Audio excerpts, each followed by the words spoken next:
que PASTEF se singularise par une nette rupture du processus de consolidation de la démocratie sénégalaise qui s'est toujours inscrit autour des règles du jeu politique élaborées de manière consensuelle par tous les acteurs.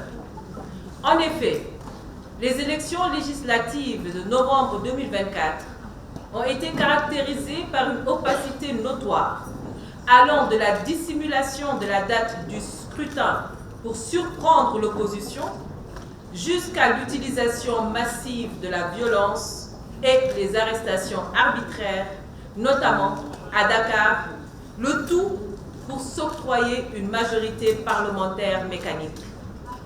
Ces manœuvres, s'ajoutant à une gestion unilatérale et non concertée du processus électoral, ont artificiellement amplifié une victoire qui était prévisible au vu de la tradition de donner au pouvoir entrant les moyens législatifs de gouverner. Cependant, en dépit de ces manœuvres et de la transhumance massive des maires, 3 721 932 Sénégalais, soit plus de la moitié des électeurs, n'ont pas jugé utile d'aller voter. Et parmi les votants, plus de 45% ont choisi les listes de l'opposition. Tout le monde comprend dès lors que la composition de l'Assemblée nationale, avec plus des 2/3 de députés affiliés à PASTEF, ne reflète aucunement la réalité du rapport des forces politiques de notre pays.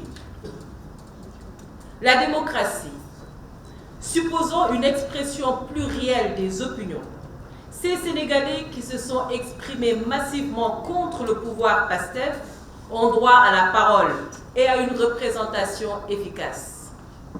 Telle est la première raison de notre décision de rassembler toutes les forces vives de la nation.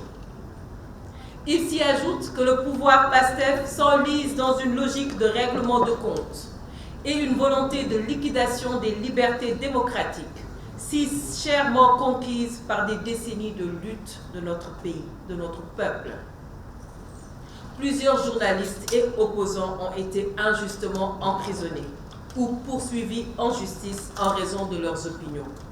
Certains détenus sont maintenus en prison pour des raisons opaques, malgré que des conclusions des enquêtes leur soient favorables ou totalement favorables.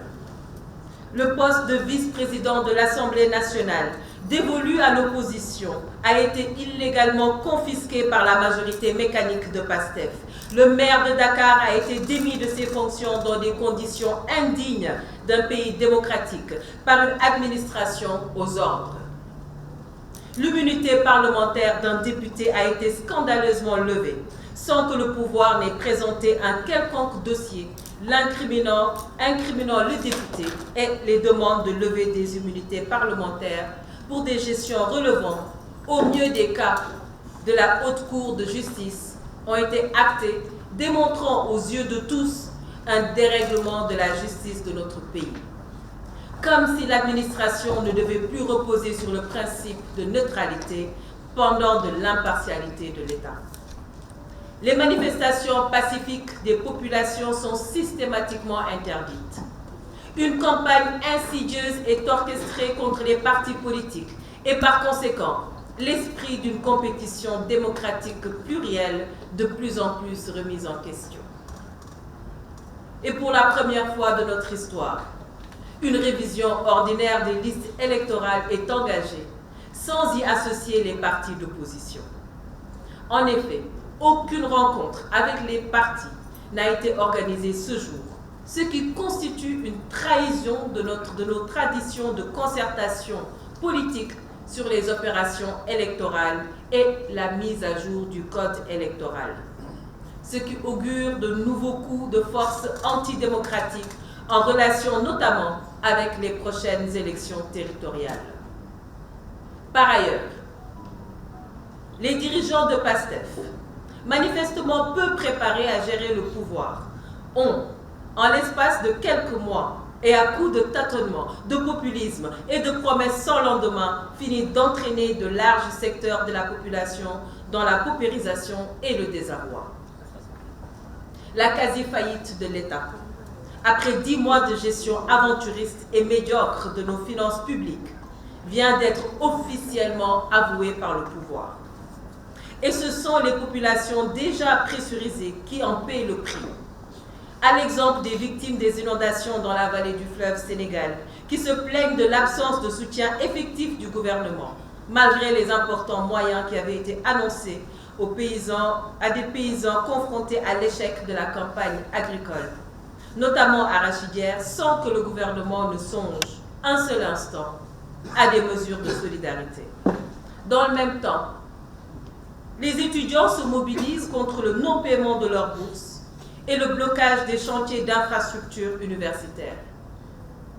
Plus globalement, le désespoir de la jeunesse s'exprime dans la recrudescence préoccupante des départs en pirogue vers l'Europe et les images insoutenables des rassemblements consécutifs aux promesses intempestives de départ vers l'Espagne pour 2 mois de cueillette dans les champs. C'est donc peu dire que d'indiquer que la désillusion a commencé à s'installer partout sur le territoire national.